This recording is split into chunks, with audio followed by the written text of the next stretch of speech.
What's up, everybody? We're live now. We're live now. Give me a second. I'm actually live now. Go up. Thinking about you guys.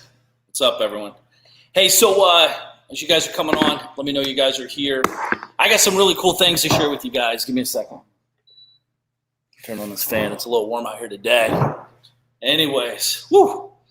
It's a long day. We're up early. A lot of cool stuff going on.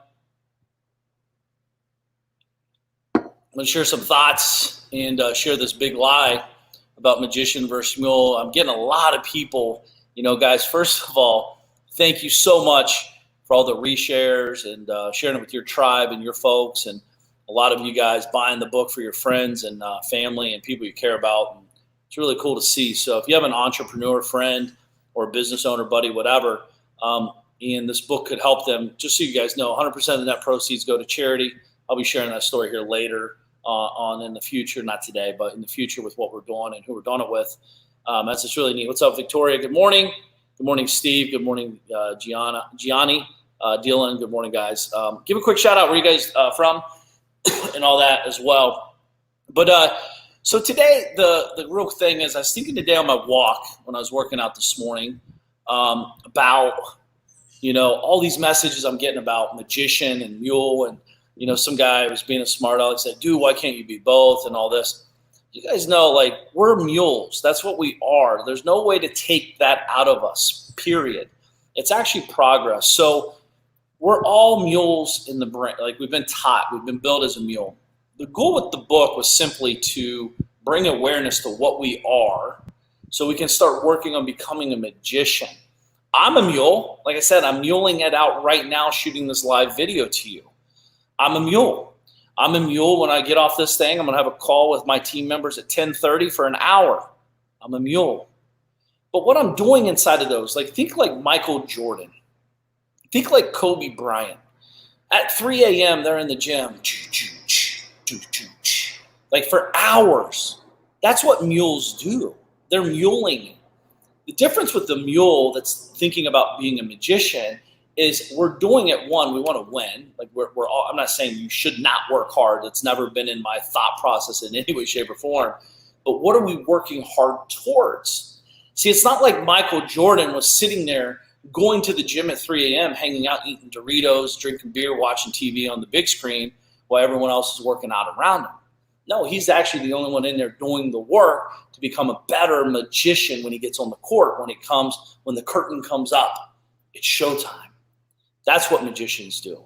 See, you have to mule it out to learn the tricks, to do the work to get what you want your magician-like efforts to be. Michael Jordan spending all that time shooting. How many free throws? This guy shot millions and millions and millions of free throws, right? To look like he's a magician when he's on the court. When he's shooting these three-pointers to win the games, he looks like a magician because he's taken that shot 10,000 times in the last 30 days, right? These are what mules like. There's nothing wrong with being a mule, but let me give you an example. Not all mule efforts are created equal. So I used to do seamless gutters, siding, and windows and all that stuff. I used to do the work myself. I'd go to the house, I'd get there at 6 a.m., if it's a new construction, and I'd get my project set up, get the horses and everything set up, get my shears, get my hammer, nails, all that stuff ready, and I'd hang siding. But the problem is with that mule effort, I can only hang so many squares of siding myself, right? That's it. I can work harder hanging siding to maybe, let's say if I hang 10 square a day by myself, maybe if I'm humping, take no lunch break and work hard, maybe do 11 square. It's a 10% increase. But that's it. Tomorrow I got to do the same shit over. With magician-like thoughts, how do I learn how to do it? Hire people to help me grow it. Me step back, get on top of it, and go get more projects, hire more people, hire layers of people, and then have a massive organization. Now we're doing 10,000 squares a day. That's what magicians are thinking about. I remember being on these projects and I'm like, I can only work so hard. I can only do so much. My revenue was capped by my mule mentality. I couldn't break free.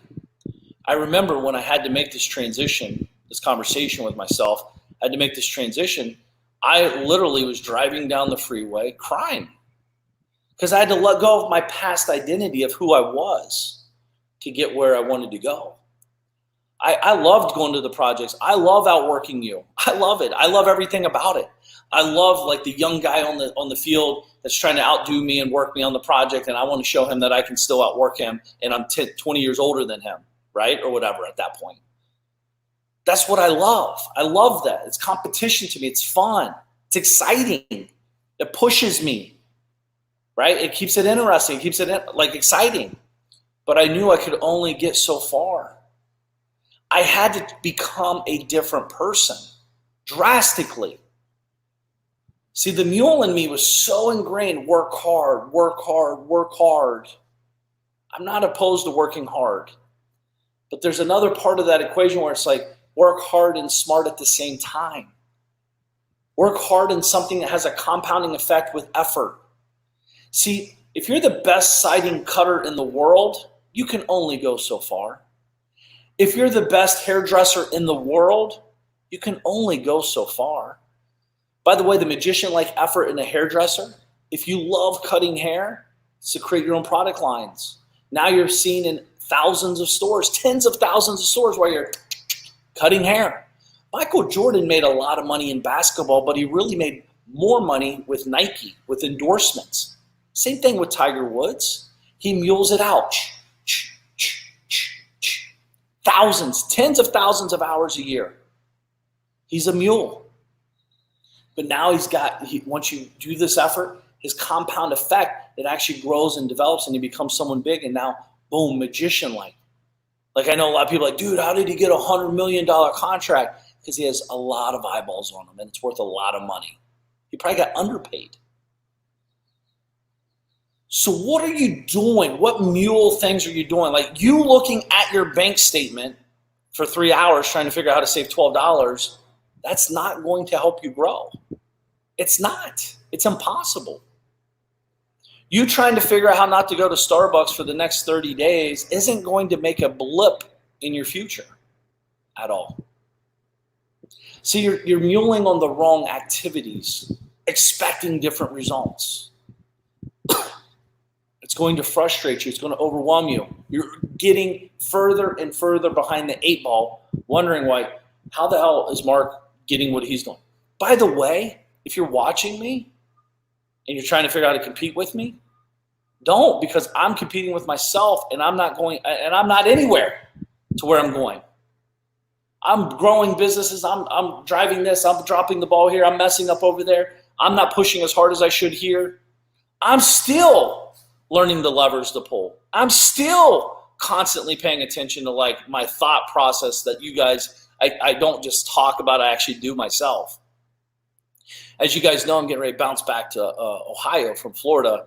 And you guys we never really had live video back then, but you know, my wife and I, we traveled the world for 7 years collectively. And it was always interesting because I could be sitting in, let's say, India, and I'm like, okay, I can only work this many hours because we're going to go do all these other things, sightseeing, XYZ. But then in 2 days, we're going to be over in Bangkok, and then we're going to be in Phuket, PP Island, Malaysia, blah, blah, all these things. And what would happen is I would get very anxious, right? Travel anxiety, compartmentalize, and just execute with intention. Execute with intention, right? And you just got so much done. And right now, I'm having that feeling now. Today's the 5th. A lot of anxiety in a good way. Yesterday, I talked about anxiety, but in a good way now. I've shifted the momentum because I'm doing the work. I'm not thinking. I'm not plotting. I'm doing. Anytime I get anxious, I got to do. My workout was very strong yesterday, my second one, because it's like, dude, I got to get this energy out of me. Like, let's go, right? And most people sit around and let it stew and build up, where you almost feel like you're having a heart attack. I know, because I've done it. So for me, what's up, Dylan? What's up, Nick, Shane, Rob? What's up, guys? So in all seriousness, we have to focus on the proper mule activities to ultimately get the magician-like effect in your life and in your business. Have to. See, like getting six-pack abs takes mule effort, but there's also some magician-type things in there. Like you doing push-ups, right? 10 push-ups a day isn't going to create anything magical in any way, shape, or form. It's better than zero, but it's really not doing anything. So what we need to do is we need to look at the mule-like activities that's going to create the magician-like effect, meaning you do whatever workouts needed, and plus you have to not just work out right, but also eat right. You combine the two, you're going to get better results. And then as you're getting these results, you're going to start looking better. And then you start looking better, and people are like, dude, like I want your abs, I want your arms, I want your blah, blah, blah, blah, blah, your legs, whatever is your sweet spot. And then the reason is because they're not realizing that you're putting all this mule effort in to get this magician moment. We've all have this in some way, shape, or form. The thing is I see is so many people are focused on the wrong mule efforts. And I'd love to talk to you guys about this, but inside of Magician versus Mule, I have a guy helping me, John, actually, you guys met last week on here on the show. He's actually helping me create a very powerful workbook. I'm starting it today, where we're going to take you from Mule to Magician. We got to talk about the right mule efforts, right? Do you think like you learning about philosophy, blah, blah, blah, blah, that's a lot of mule work. You're reading a lot of books. Like I always think about like the people at Win Jeopardy. I would never hire those people. They're brainiacs, but it's all pointless shit. Like, what are they doing with that information? Like, oh, I know that answer. Oh, okay, well, you can't pay your bills. What's it matter? What does that answer have to do with my life anyways, right? So I'm not knocking it. Just that's how my brain thinks, you know? So I would never hire that individual because they're too busy. They're too addicted to working hard to learn stuff just to learn stuff. Learning general knowledge does not pay the bills. Yeah, these are just things you should have anyways. Basic knowledge. It really comes into the high level understanding specialized knowledge. What are you gifted at? Where do you excel at? What can you hand off? What can you grow? What can you develop? What is almost like effortlessly to you? And everyone's like, dude, how did you do all that? You know, like to me, oftentimes people tell me like that in business, like deal making. It's just easy to me because I'm very passionate. I'm very, I'm listening to the buyer or the seller or whoever. I'm listening. And that's not my agenda. My agenda is to help the person, not just close the deal. I think that's why it's easy for me. I don't really care if I do the deal or not. I just want to help the person. And so happens my path might work, might not. It is what it is. I got another call though next. Let's go. See, but like that's a mule effort, right? I can make 100 calls a day, but I can only make 100 calls a day. But if I could make 10 calls a day and train 3 people of how to make 100 calls each a day, like take 20 minutes to do this, 30 minutes to do that, like you just start expanding your efforts. And again, this isn't always easy stuff.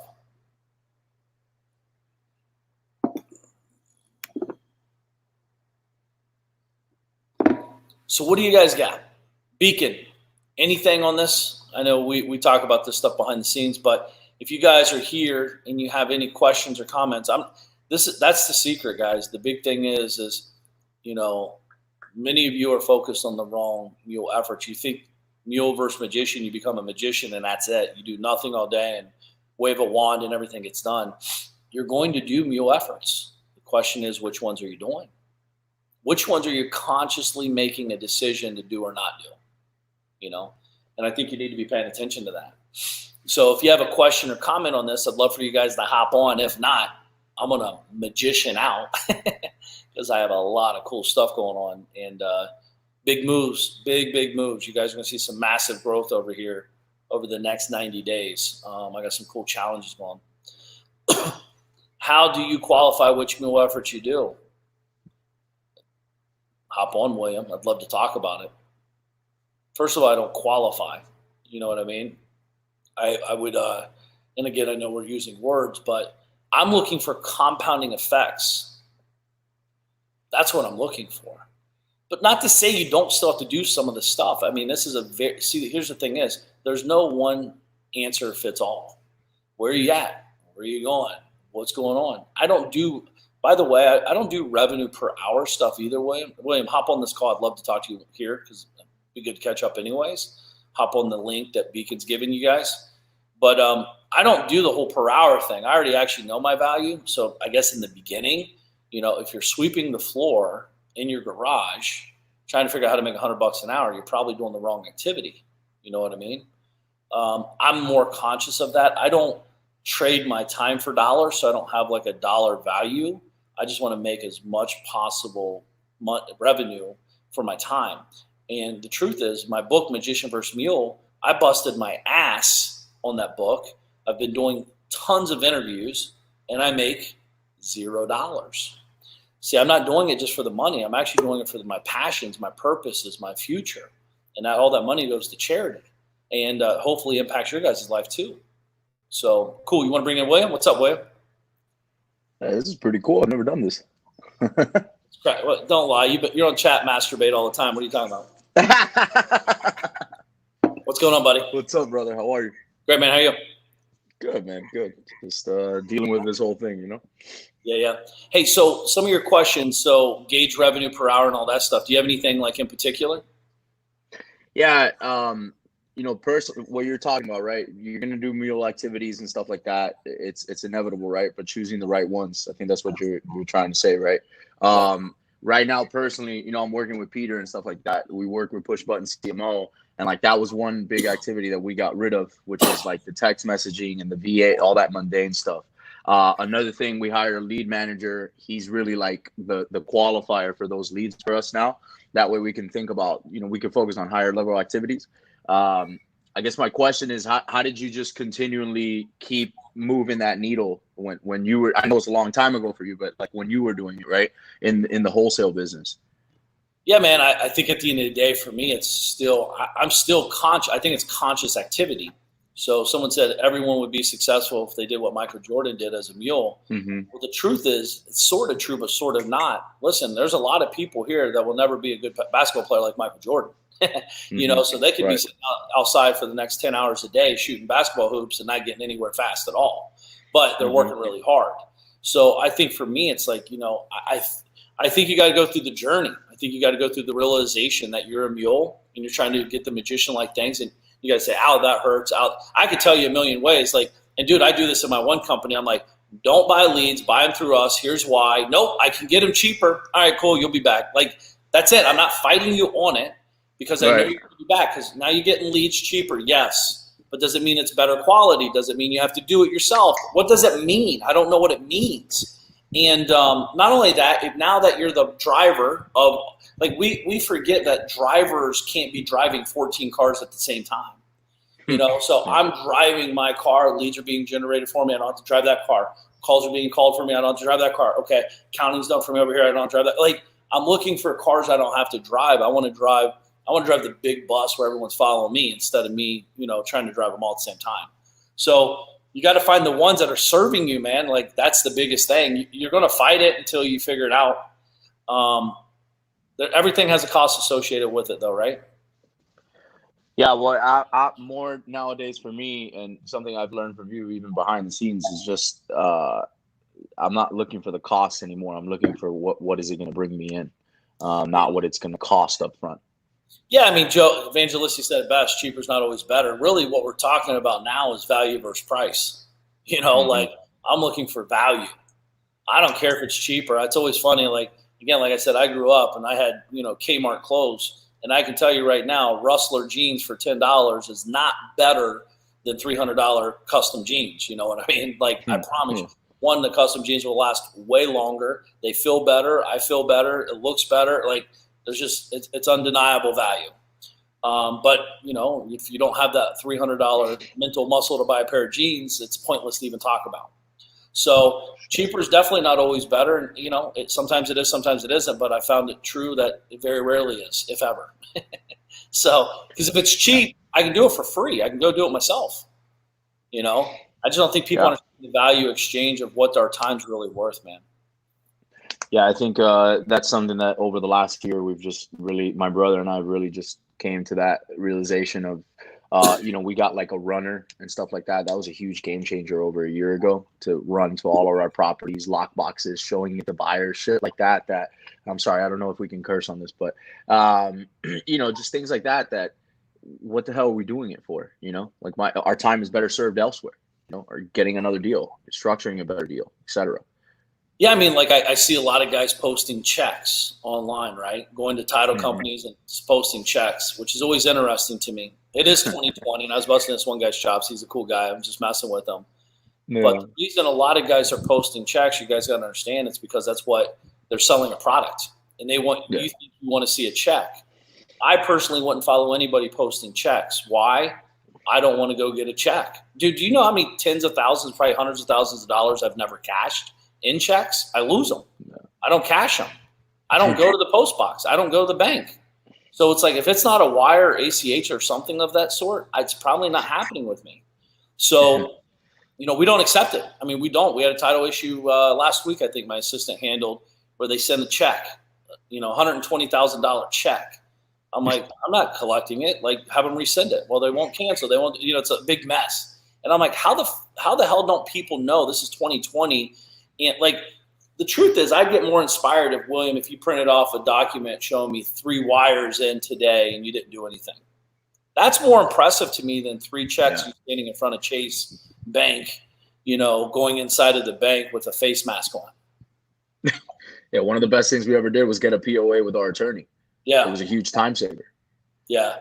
But it's funny how we create these conversations in our head. Dude, again, Mule work. To go to a title company takes time, takes organization, because you got to organize your agenda. You can literally, you and I could do it. I could sit here and DocuSign everything right here. I could text my assistant. I could text my bookkeeper and say, hey, wire this money, do this, do that. It's actually going on today. I got 4 deals going on like that today. So I don't need to schedule it. I don't need to go to the title company. I don't need to shake anybody's hands. I don't need to drive down the freeway in Florida. As you know, it's a racetrack, not a freeway. I don't need to do anything. And yet some people are on here bragging about how hard they work, how many houses they go to. I remember, William, like I used to go in houses because this is how I was taught initially, and it smelled like cat piss, right? And they're like, oh, what's that smell? And I'm like, cat piss? They're like, no, it smells like money. I'm like, it does not. It smells like cat piss. Like, it is what it is. But that's how they lied to themselves to keep them in the field. You know what I mean? And it's a true story. These guys are doing this every day, and this is how they're training people. That's the issue, man. People are training you guys wrong. They're training you how to do the wrong activities because they're doing the wrong activities. If they knew it the right way, they wouldn't be doing it. And I think I think you'll agree, right?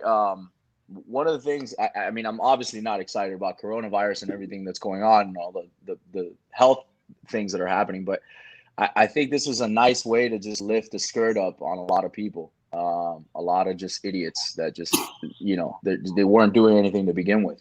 And I think, I agree. I think you'll agree with that. And I've heard you be pretty passionate about it in some of your videos, which I respect a lot because a lot of people aren't talking about it. They're hurting a lot of people. I actually don't sell courses and all that stuff.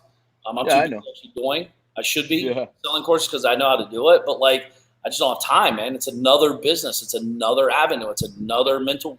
It's a lot of work. We forget when I make this decision, everything else behind it has to follow. There's a lot of variables there. But Nick said, hey, if I spend it $1K for one lead that generates $10K, that's a grand well spent. Absolutely. So yeah, man, that's awesome. How's everything else is good? Everything else is great, man. Thank God. Just growing it out. We increased marketing because we felt like more people weren't marketing as much. So we felt that was the right thing to do, especially during this time. That's awesome, man. I hope everything is well with you too. Everything's well, man. You're still uglier than ever, though. I haven't seen you forever. Thanks, bro. I appreciate that, man. It's been a minute. When's the last time? Things never change. Dude, I think the last time was at your house. Yeah, it's been a while. It was probably a year. Yeah. Talk to Peter pretty often. Yeah. Well, sorry about that. Yeah. That's a mule in himself. No, I'm kidding. Come on, man. That guy's helped my bit. Listen, he kicked my ass to hire that lead manager. Let me tell you. Nice. He was kicking my ass for 4 months over it. And I finally did it. That's cool, man. Well, that's awesome, buddy. I'm glad you're here. I appreciate you. If you need anything, let me know. Listen, I appreciate the info, man. Take care of yourself. Thank you, buddy. Thanks, Mark. Cool, guys. Anybody else have any other questions or comments? Like I said, I'm here to help you guys. I really do. I like shooting back and forth with conversations because we're all in different places, different parts of our life, different thought processes, different financial situations, different, unique abilities. I mean, it's endless, right? So, I don't really believe in one size fits all for anything at all. Even my onesie in there, it barely fits me, and it says one size fits all. No, just kidding. But just thinking about you guys. So if I don't want to just be here to ramble. I do want to say though, thank you guys again for getting Magician versus Mule. It does mean a ton to me. I'm excited to get this workbook out for you guys. I got some cool bonuses, like I said, I'm going to be doing, and gifts to everyone that got it. It's cranking. I'm super excited and honored to be here. If you guys haven't got your book, get over to magicianversusmule.com or go on Amazon, type in Magician versus Mule, it'll pop up. I'm working on the audio version, hopefully to have that done in 3 months or less with all the stuff going on. I'm trying to figure out how to do it. But I'm here for you guys. If you need anything, keep me posted. If you have questions or comments, feel free to private message me. If I can shoot a show, I will. You guys will make my job a lot easier. Anyways, stay focused. Become that magician. I know you are. You know you are. Work on the things that will get you there quicker, easier, and more impactful. That's what it's about. Hope you guys have an amazing day. Stay focused. You got this. Peace.